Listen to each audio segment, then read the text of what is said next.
A very good evening and thanks for clicking on to the Friday edition of Vogan's European Outlook. Temperatures have been weird and wacky this week just going, of course, thanks to the weather bomb that dropped to 929 millibars near Iceland a few days ago. That has been, of course, projecting a lot of warm air from the mid-Atlantic all the way up into the Arctic region. And the temperature, according to the GFS, at 18Z this evening and also 0Z tomorrow morning, the temperature is supposed to be close to that freezing line, at least, is supposed to be fairly close to the North Pole. An exceptionally unusual situation that we've got at the moment. While here in the UK we're under the gun of a strengthening east northeasterly wind, that is, of course, driving a lot of rain, sleet, and snow showers across, particularly the eastern side of the UK. And over the course of tonight, we've got a feature that's been crossing the North Sea during the course of Friday that is expected to enhance the snow showers through the course of this evening. So temperatures across the board generally down near freezing once again, factoring in a very stiff east to northeasterly wind. It's going to feel rather bitter out there in exposure to that wind. Now the GFS does show the snow primarily down the eastern side of England and parts of eastern Scotland, but through the course of the next 24 hours the GFS is indicating that we could see snow anywhere really across the UK, even to western areas that are perhaps more open gaps within the mountains. For example, that airflow can penetrate, like for example, the M8 corridor. We've got that southern upland and also southern highland geography here with that gap in between through the central lowlands. Snow showers can push all the way to Glasgow, Greenock, Inverclyde area as well, even though we've got the flow coming in from the North Sea. So through the next 24 hours, we are going to see some rather wintry weather, but certainly for the time of the year, folks, this is nothing unusual by any stretch of the imagination here. But what is unusual is to see temperatures generally around the same between near the North Pole and the UK during February. You just don't often see that at all.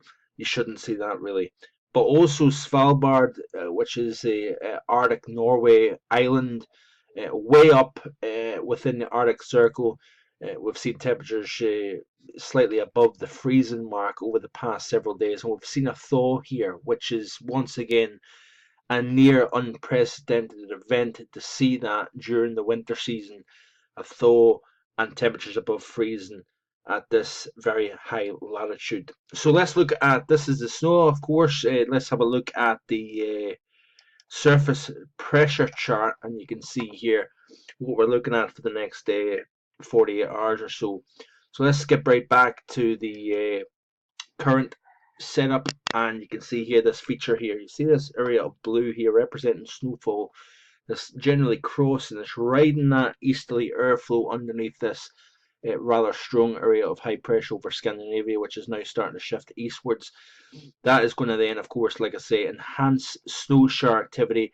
Wind's going to be blowing at gale force here down the east coast, and factoring in heavy squally snow showers and that strong wind, you're going to see very tricky travel conditions. You could see a little bit of blowing and drifting, particularly up over higher ground across Trans-Pennine routes, for example. But it's going to be a tricky night for travel. Ice will be an issue as well. And under the clearer skies, even with wind blowing, the temperature is going to drop quite well below freezing. So ice is going to be a real concern, I think, for untreated surfaces. But also the northwest highlands where winds are much lighter, into the central highlands as well, with snow on the ground. You've got the ingredients there for maximum radiational cooling. You could see temperatures quite easily down to -10, possibly -12 through the course of the overnight tonight and into tomorrow morning. Big old area of low pressure here to the west of Iberia here as well, bringing some wet and windy conditions, not just across Portugal and parts of Spain, but it is also going to have impact on the Canaries. I know two people that are in Gran Canaria at the moment. That is going to produce some windy conditions, cooler and also showier conditions down here as well. over the next couple of days here. So let's skip through the sequence here. You can see here that feature now pushing into the UK here from the east, bringing the unsettled weather, cold wind of course as well. And then as we go from Saturday into Sunday here, what is going to take place is we're going to start to see the winds veering more from the south, and it's going to be a less cold source region here, so down over France and the Western Mediterranean. That is where we're essentially going to be pulling our air in from. At the moment, it's over the Baltic Sea, the lower parts of Scandinavia, across the North Sea into the UK. So that is why we've got such an icy, bitterly cold easterly wind flow. But once we start to turn those winds more from a southeasterly direction, you're pulling in air from a less cold area of the continent here. So that feature kind of pushes southwards over the UK through the course of the next 24 to 48 hours. And then, like I say, the winds start to turn more from a southeasterly direction. Also, the 540 line starts to climb up. Then we essentially flip this pattern around in the early next week. So instead of having it from the east, we're going to revert it back to the west, and we're going to see a milder, particularly a milder middle and latter half of the week, I think.